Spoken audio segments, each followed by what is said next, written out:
90th in economic freedom is not a comfortable position. And if people aren't economically free to make their own decisions, if companies aren't able to operate in a free environment, it's going to suppress growth and hurt poverty reduction and prosperity.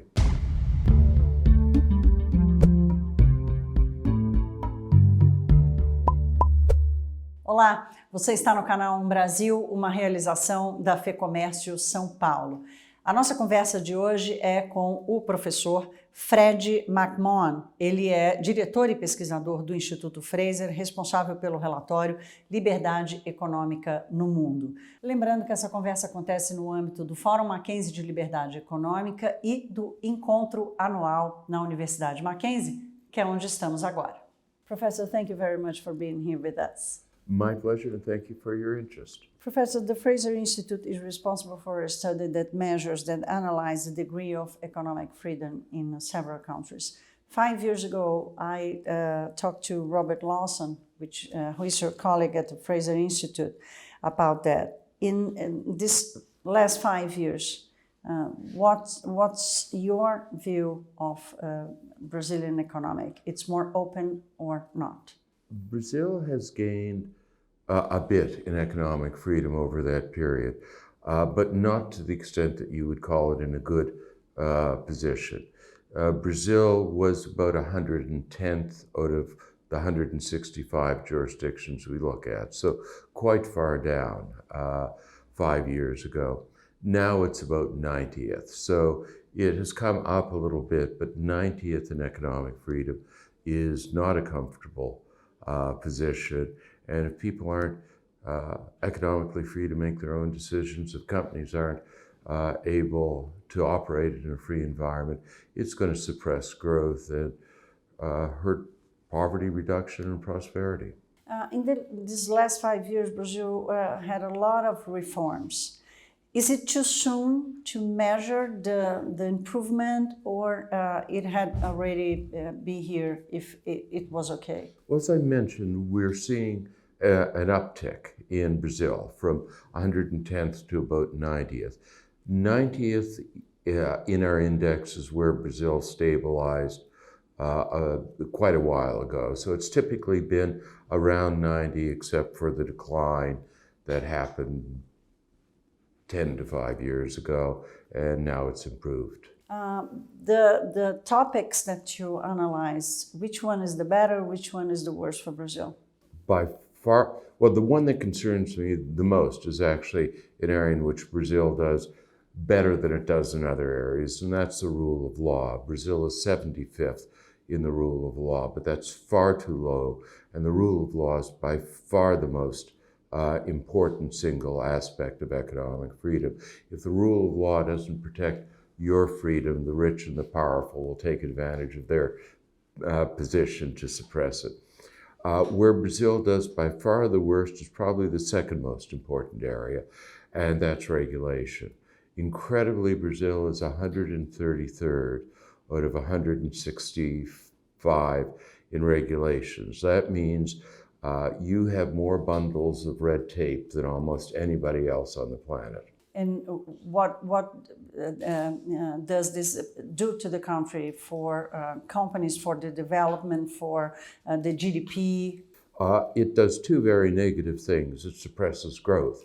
If a company has a plan to build a factory, open a store, make a new investment, and they have to wait years and years or a long time for permission, and they have to fill out forms, and it's very costly, you're going to think about even making the investment in the first place. Let's see, it's going to take this long. I'm going to have these many accountants and lawyers involved. It's going to cost me this much money. Maybe it's just not worth the trouble. So it suppresses growth in that way. Perhaps even worse, it's a feeding ground for corruption. If rules are complicated and uncertain and can take an awful lot of time to get through, then there's somebody to pay off, to expedite the process a little bit, maybe to get a dodgy permission. It also means bad projects get approval, because if bribes are the driving force, then it doesn't matter it matters less whether you meet the rules or not, but who you know and how much you pay off. So it feeds corruption and creates bad projects getting approval because you know the right people, and good projects getting shelved because you don't know the right people. So, Professor, we are now November 2023. Yes, that's the year.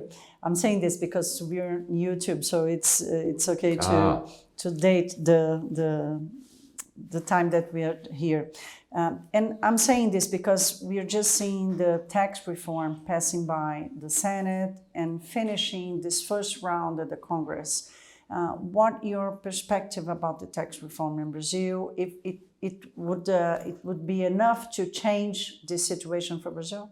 Tax reforms are always very complicated, and I'm not familiar enough with the specifics to comment on them. But what I can comment on is the importance of appropriate tax reform. The simpler the tax code, the less room there is for corruption or payoff, the quicker things work, the same thing, and the more likely projects are to go ahead because there will be more certainty. I've read in the past that companies will spend years negotiating their tax bill with the government, which means they don't know what their bill is. For years and years, they can't do appropriate planning, and they're also paying a whole phalanx of accountants and lawyers and executives to see it through. It's a very costly process that means what a company is effectively paying for its tax is not what the government is getting, because the company is paying a whole bunch of money, again, to all these specialists, and that's money that's not going to the government. So the government can actually reduce the burden of taxes substantially by simplification. And simplification means fewer rules, fewer regulations, fewer exceptions, so you don't play this, well, I'm actually this type of firm, which deserves a lower tax rate than that type of firm. And I have 20 accountants over here that will prove that I'm this type of firm. That sort of gaming doesn't happen. The fewer exceptions you have, the clearer the tax code is. So it's a huge gain. It's a huge gain potentially for the Brazilian treasury because money isn't being wasted. If the Brazilian treasury is spending years collecting taxes, they also have to have a legion of lawyers and accountants and so on. So simplification, yes, so simplification reduces their cost, reduces the company's cost, and makes investment easier and far more likely. There's another discussion in Brazil, which is the size of the government. We have a Labour Party again at the government. President Lula, it's our president again, and he's known for this willing to grow the expenditure of the government and the government be bigger than ever been. So what your analysis about this? That's very dangerous. I forget Brazil's rank off the top, but I think you're around 90th or 100th in size of government, and low rank means big government.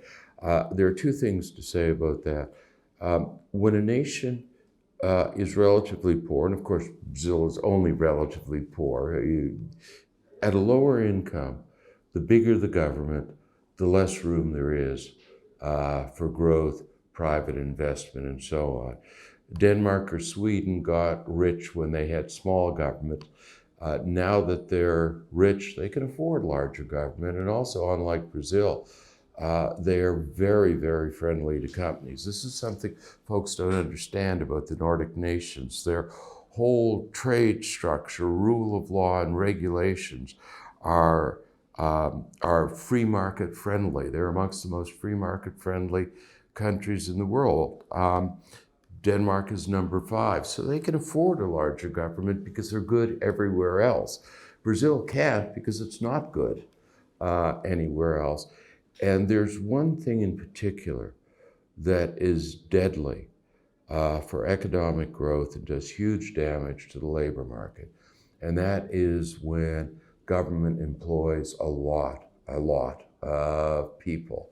You're taking the most productive people in the economy, or some of the most productive people in the economy, out of the private sector where they could be creating prosperity, and into the government where they're gumming up the works. And the more people you have working for government, the more opportunity there is for fiddling with things, because I'm sitting in my office, I have nothing to do. Well, maybe I'd better look at that company, or maybe if I create problems for him, he'll give me a little bit of this. So huge, not only is a large government sector bad, but it becomes even worse if that means a lot of government employees. And my impression with Brazil is that not only is government too big, but there are too many employees, and that's creating problems in the labor market. It can also create problems in labor market discipline. The distribution of this labor market in the government, it's not fair. Yeah. So we have a bunch of people in some places that they don't have to. They don't have to be there, but another ones lacking people and service. Yeah, no, absolutely deadly. And the way it harms labor markets is that if I'm working in the private sector, I'm expected to put in 45 hours a week, and my buddy's working in government and has 3 hours lunches and takes every other Friday off, I'm going to wonder what the hell I'm doing working hard. Yeah, I want to talk about Latin America now. What's your view about Latin America? Are we the economies are more open or not? There is so much policy confusion in Latin America. It's difficult to figure things out. What just happened in Ecuador, what's going on in Peru, the constitutional mess in Chile, Argentina, and not to mention Brazil, where you've had some interesting political up and downs. Brazil looks nice because of this confusion in Latin America? I'm probably going to get somebody throwing things at me for saying this, but no, Brazil looks like any other Latin American nation right now, just a little bit more prosperous and a lot larger, but the confusion seems to be across the board in Latin America. I know I'm going on too long, but I'll just say this very quickly, if I may. No, take your time, sir, please. The way Chile became a free market economy is something that none of us can really approve of, imposed under a dictatorship. It was maintained under democracies, including mildly left-wing democracies, at least until recently. The growth in the Chilean per capita income was astonishing. It went from one of the poorer Latin American countries to by far the wealthiest, something you would never have expected for Chile. Also, all indicators of poverty were down. And inequality was a problem. Latin America has far too much inequality that destabilizes political systems. But the numbers I've seen suggest inequality didn't get any worse. In fact, may have improved. So it's been a miracle for the people of Chile. Increased prosperity, much lower poverty, and yet that whole thing is in crisis now, where you thought it would have been a shining example to the rest of Latin America, how to build up. So I'm not sure what the bottom line of my message is, because Latin America is far too complex for any single human being to understand, unless maybe you understand. No, I don't. I want to talk about the pandemic or the post-pandemic, because the governments went so big to deal with the pandemic.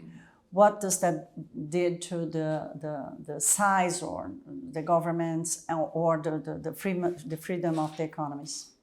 I'm from Canada, and we have the same problem. government sped up spending in any number of ways. You can understand that during an emergency or crisis.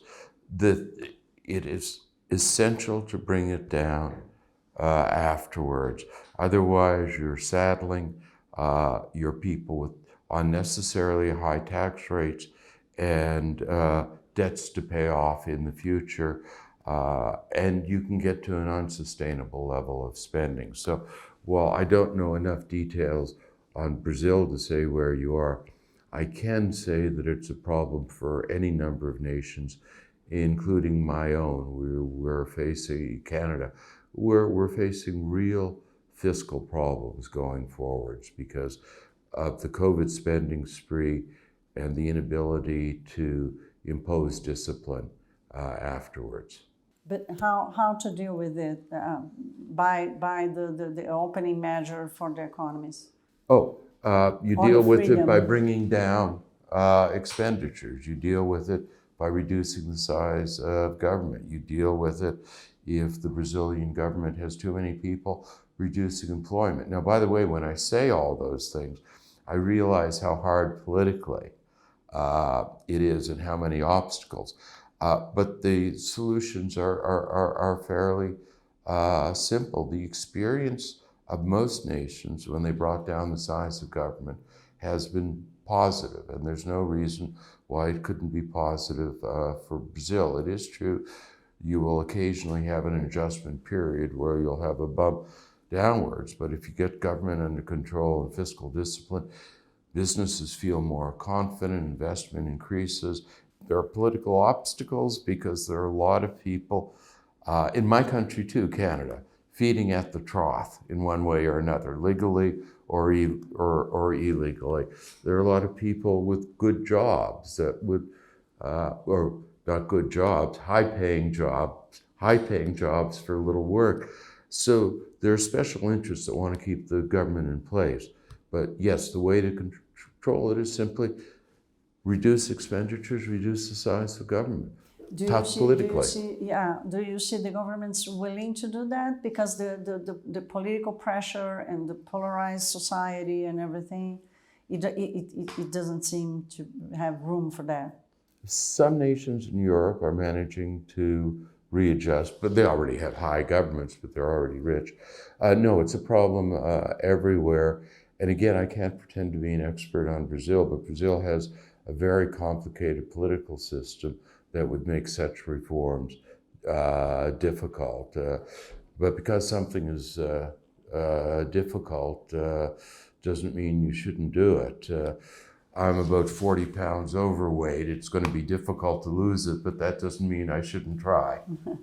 Yeah, we have a lot of fiscal problems as well, so we're dealing with that. The difference is we are a poor country. We are not a rich country as the other ones that has the same problem.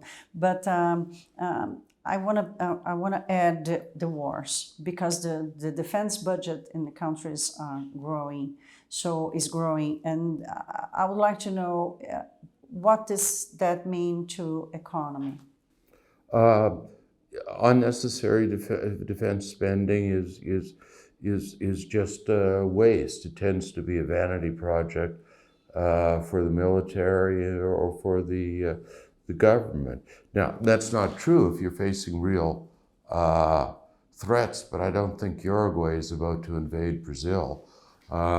So I'm not sure who your enemies are that you need a large defense budget. Ourselves. Yes, unless the government fears its people and wants to pull a military on the street. That's the only possible enemy you have. And I don't think that's happening either. So it's just a waste of money. No, it's not. About the international trade, after the pandemic, and even because the wars, or because of the trade war between China and United States, the international trade is changing. Yeah. And what's the meaning of that? There are two things that are happening. Trade has been one of the greatest drivers of growth, particularly for poor nations, since the end of the Second World War. All the studies show that nations, particularly poorer ones that open up to the world, experience accelerated growth and poverty reduction. So a reversal of that is bad for everyone. There's another factor there, which you pointed to, the uncertainty of it. You just don't know what's going to happen next. And while I'm not up to date on it, Latin America has several trading blocs, and free trading blocs often turn out to be anti-free trade blocs with the rest of the world. You put up a little wall around yourselves, and that is very destructive because Latin American countries need the world as their marketplace, not just their next door neighbor. Yeah, it's the case of Brazil, but as big as we are very small, Yep. like 1% of the trade, the international trade. How do you think we have the strength to, occupy some places that we were not able because of this new, how can I say that, this new position of the countries trying to do the nearshoring or the friendly shoring? Do you think Brazil can gain some spots? Well, I think Brazil should try to trade openly with everybody it can, not just its neighbor. We are a very, very, very closed country and economy. Well, let me just mention, some Brazilian companies are top league globally. Airline manufacturing, if I remember the name correctly, 5G and investment.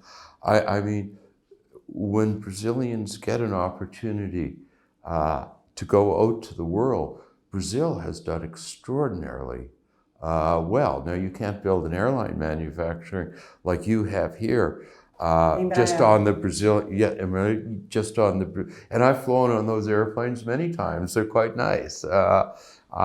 But you can't build that in the Brazilian market, obviously. You need the world market, which is why I've flown on them several times. Our airlines, even though we have airline manufacturing in Canada, buy a lot of those planes. So it's very, very good. Yes, so Brazil can achieve, so long as it has the opening and the rule of law protecting it and reasonable regulations. If you can build airplanes, you can build just about anything.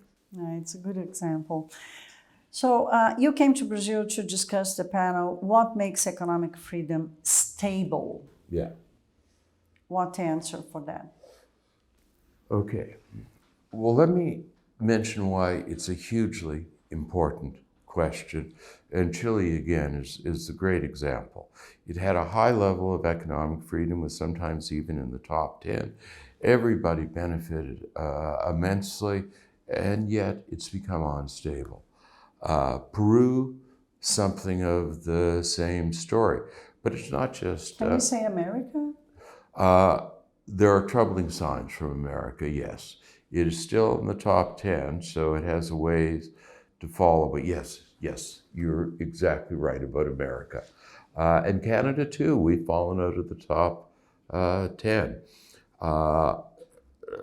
Populism is a big problem.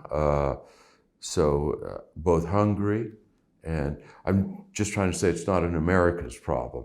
Hungary and Turkey have benefited immensely when they liberalized their markets, and now they're both going down, people are going to object to this language, but a proto-fascist route. So why are all these countries that have gained so much from free markets suddenly turning against them? And you can see the economies declining as they do. We don't have a full answer to that, but that's what we were exploring here. Do you think we have to go through this time, like one generation will have to, prove or live in a more close and populist countries? I hope not. I mentioned both Peru and Chile.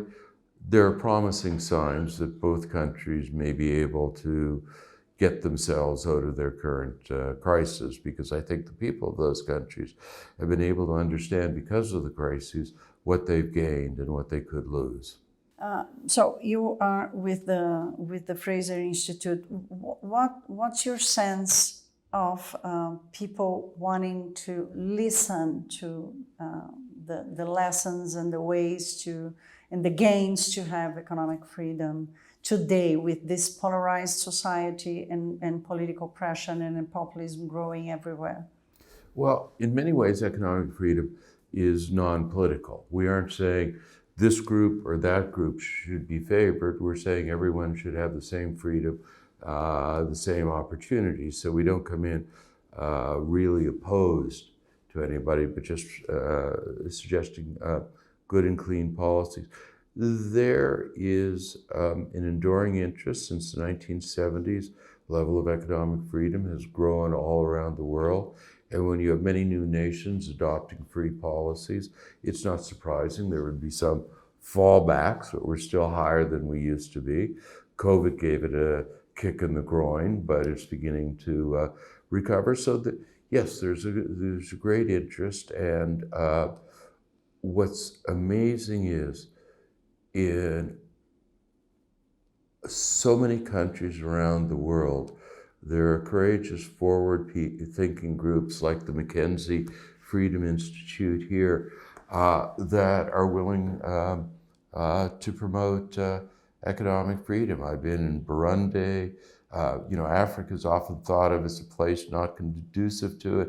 Burundi, Cote d'Ivoire, Ghana, Namibia, all local groups trying to spread the word. Exactly. I mean, it's inspiring. I know I'm speaking of Africa and Latin America, but when you meet somebody who grew up in a village mostly illiterate and would walk 10 miles a day to go to a library to read Hayek, you understand how inspiring this is for some people. And I'm inspired to see the work Mackenzie is doing here, and my colleague and friend, Vladimir. So yes, there's still attention to it. Okay, thank you very much. Thank you very much. I'm awfully grateful for your interest.